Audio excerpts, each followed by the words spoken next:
କାହା ସହ କେତେବେଳେ କ'ଣ ଘଟିଯିବ ସବୁ ସେଇ କାଳିଆ ଠାକୁରକୁ ଜଣା। ଏମିତି ଏକ ଘଟଣା ଘଟି ଯାଇଥିଲା ନିକଟ ଅତୀତରେ ରାମବାବୁଙ୍କ ଜୀବନରେ। ତାହା ଏବେ ମଧ୍ୟ ଶୁଣିଲେ, ଏବେ ମଧ୍ୟ ମନେ ପଡ଼ିଲେ ତାଙ୍କ ଛାତି ଥରି ଉଠେ।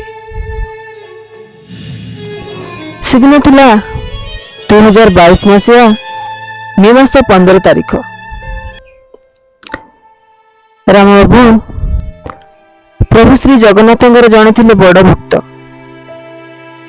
ତେଣୁ ସେ ପ୍ରଭୁଙ୍କର ଦର୍ଶନ ପାଇଁ ପୁରୀ ଯିବାକୁ ସ୍ଥିର କଲେ।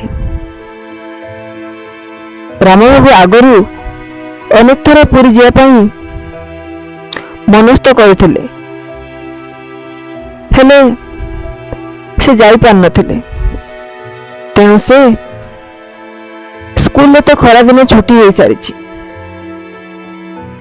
ଏଇ ଛୁଟିରେ ସେ ଥରେ ଯାଇକି ପ୍ରଭୁ ଜଗନ୍ନାଥଙ୍କୁ ପୁରୀରେ ଦର୍ଶନ କରିକି ଆସେ ବୋଲି ମନେ ମନେ ଚିନ୍ତା କରିନେଲେ। ମେ ମାସର ମୁଣ୍ଡ ଫଟା ଖରା, ଅଧିକ ଖରା ଯୋଗୁଁ ରାମବାବୁ ସକାଳିଆ ବସ୍ ଧରିକି ପୁରୀ ଯାତ୍ରା ଆରମ୍ଭ କଲେ। ବସରେ କିଛି ସମୟ ବସିଲା ପରେ ରାମବାବୁଙ୍କର ଆଖି ହଠାତ୍ ଲାଖି ଯାଇଥିଲା। ସେ ବସରେ କିଛି ସମୟ ଶୋଇ ପଡ଼ିଥିଲେ। ସେ ଶୋଇକି ଉଠିଲା ବେଳକୁ ତାଙ୍କ ପାଖରେ ତାଙ୍କ ବ୍ୟାଗ, ତାଙ୍କ ପର୍ସ ଚୋରି ହୋଇଯାଇଛି। ସେ ପୁରାପୁରି ଆଶ୍ଚର୍ଯ୍ୟ ହୋଇଗଲେ। ସେ ଏବେ ବସ୍ ଭଡ଼ା କିପରି ଦେବେ? ତାଙ୍କ ପାଖରେ ଆଉ କିଛି ଉପାୟ ନଥିଲା। ସେ ଏ ପରିସ୍ଥିତିରେ କ'ଣ କରିବେ କିଛି ଚିନ୍ତା କରିପାରିନଥିଲେ।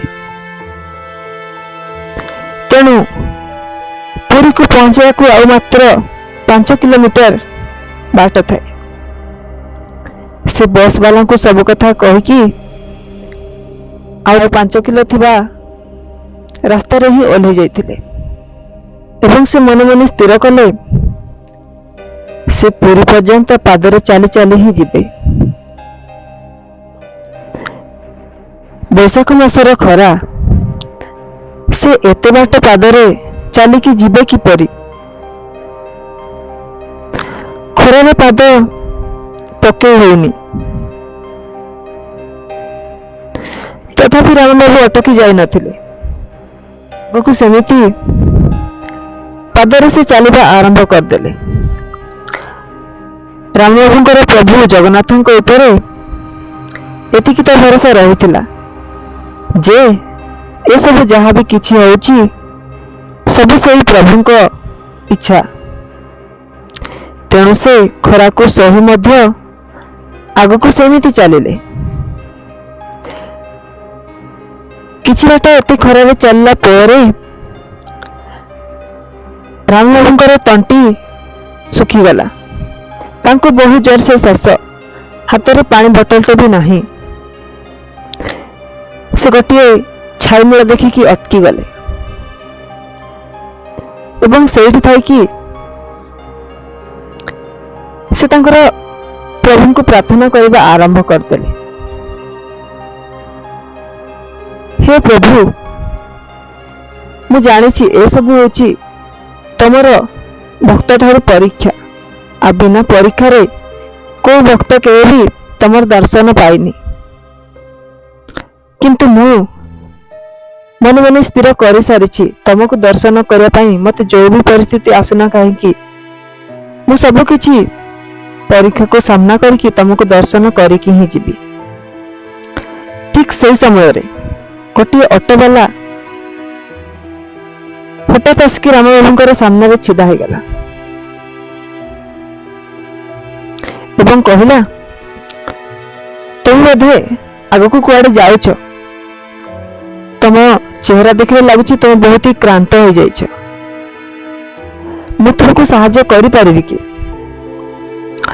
ଅଟୋବାଲାର ଏମିତି ସାହାଯ୍ୟ କଥା ଶୁଣିକି ରାମବାବୁ ଟିକେ ଖୁସି ହୋଇଗଲେ ଏବଂ ରାମବାବୁ କହିଲେ, ମୋତେ ବହୁତ ଜୋରସେ ହିଁ ଶ୍ୱାସ ହେଉଛି, ତମେ ପ୍ଲିଜ୍ ମୋ ପାଇଁ ଟିକେ ପାଣି ଦେଇପାରିବ? ଅଟୋବାଲା ହସି ହସି କହିଲେ, ଆରେ ଇଏ ଗୋଟେ କଥା, ମୁଁ ନିଶ୍ଚୟ ତୁମକୁ ପାଣି ଦେବି। ତାପରେ ଅଟୋବାଲାଟି ରାମବାବୁଙ୍କୁ ପାଣି ଦେଲେ ଏବଂ ତାଙ୍କ ନିଜ ଅଟୋରେ ମଧ୍ୟ ସେ ବସେଇକି ନେଇଗଲେ ପୁରୀକୁ। ଅଟୋବାଲାର ଅତି ସୁନ୍ଦର କଥାରେ ରାମବାବୁ ବହୁତ ଖୁସି ହେଇଗଲେ ଏବଂ ସେ ଅଟୋରେ ଯାତ୍ରା ଆରମ୍ଭ କଲେ। ସେ ଅଟୋରେ ବସିଲା ବେଳକୁ ଅଟୋର ବାସ୍ନା ଅତି ସୁନ୍ଦର।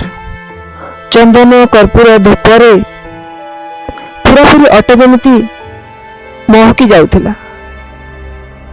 କିଛି ସମୟ ମଧ୍ୟରେ ଅଟୋଟି ଯାଇକି ପୁରୀ ବଡ଼ଦାଣ୍ଡରେ ପହଞ୍ଚିଗଲା। କିନ୍ତୁ ରାମବାବୁ ପ୍ରଭୁଙ୍କୁ ଦର୍ଶନ କରିବାକୁ ବହୁତ ବ୍ୟସ୍ତ ହୋଇ ପଡିଥାନ୍ତି। ସେ କିଛି ବୁଝିପାରିନଥିଲେ ସେ ଅଟୋରେ ଏତେ ସୁନ୍ଦର ବାସ୍ନା କେମିତି ଆସୁଛି। ରାମବାବୁଙ୍କ ପାଖରେ ତ ପଇସା ନଥିଲା। ତାଙ୍କୁ ସେ ଧନ୍ୟବାଦ ଜଣାଇବା ପାଇଁ ଯିବା ବେଳକୁ ସେଠି ସେ ଲୋକଟି ନାହିଁ, ଅଟୋ ସେମିତି ହିଁ ଛିଡା ହେଇଛି। ସେ ପୁରାପୁରି ଆଶ୍ଚର୍ଯ୍ୟ ହେଇଗଲେ। ଅଟୋବାଲାଟିକୁ ନ ପାଇ ରାମବାବୁ ବୁଝିପାରିଥିଲେ ପ୍ରଭୁଙ୍କର ମହିମା ଏବଂ ସେ ମନ୍ଦିର ଯେତେବେଳେ ପ୍ରଭୁଙ୍କ ଦର୍ଶନ କରିବା ପାଇଁ ପହଞ୍ଚିଗଲେ, ଠିକ୍ ସେଇ ବାସ୍ନା ଶ୍ରୀମନ୍ଦିରରେ ପାଇଲେ, ଯୋଉ ବାସ୍ନା ସେ ଅଟୋରେ ସେ ପାଇଥିଲେ। ରାମବାବୁ ସେ ବହୁତ ଖୁସି ହେଇଗଲେ ଏବଂ ତାଙ୍କର ସେ ମନେ ମନେ ପ୍ରାର୍ଥନା କଲେ ଏବଂ କହିଲେ, ମୁଁ ଧନ୍ୟ ହୋଇଗଲି ପ୍ରଭୁ, ସତରେ ତମର କୃପା, ତମର ମହିମା ଅପାର।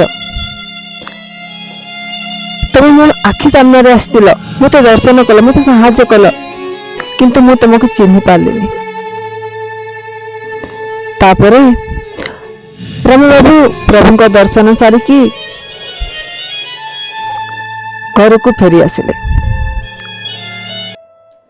ଏଇ ଥିଲା କିଛି ଅନୁଭୂତି ପ୍ରଭୁ ଶ୍ରୀ ଜଗନ୍ନାଥଙ୍କୁ ନେଇ ରାମବାବୁଙ୍କର ଜୀବନର କିଛି ଅନୁଭୂତି।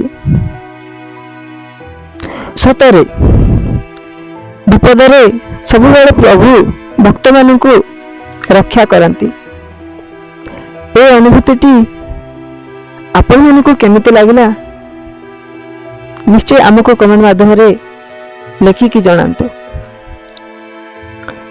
ଯଦି ଭଲ ଲାଗିଛି ତାହେଲେ ଗୋଟିଏ ଲାଇକ୍ କରିବା ସହିତ ଭିଡିଓକୁ ଅନେକ ମାତ୍ରାରେ ସେୟାର କରନ୍ତୁ।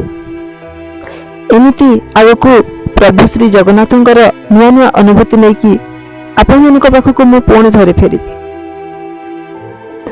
ରହୁଛି, ଜୟ ଜଗନ୍ନାଥ। ଯଦି ଆପଣମାନଙ୍କ ପାଖରେ ବି କିଛି ପ୍ରଭୁ ଶ୍ରୀ ଜଗନ୍ନାଥଙ୍କୁ ନେଇକି ଅନୁଭୂତି ଥାଏ ତାହେଲେ ନିଶ୍ଚୟ ଆମକୁ କମେଣ୍ଟ ମାଧ୍ୟମରେ ଲେଖିକି ଜଣାନ୍ତୁ।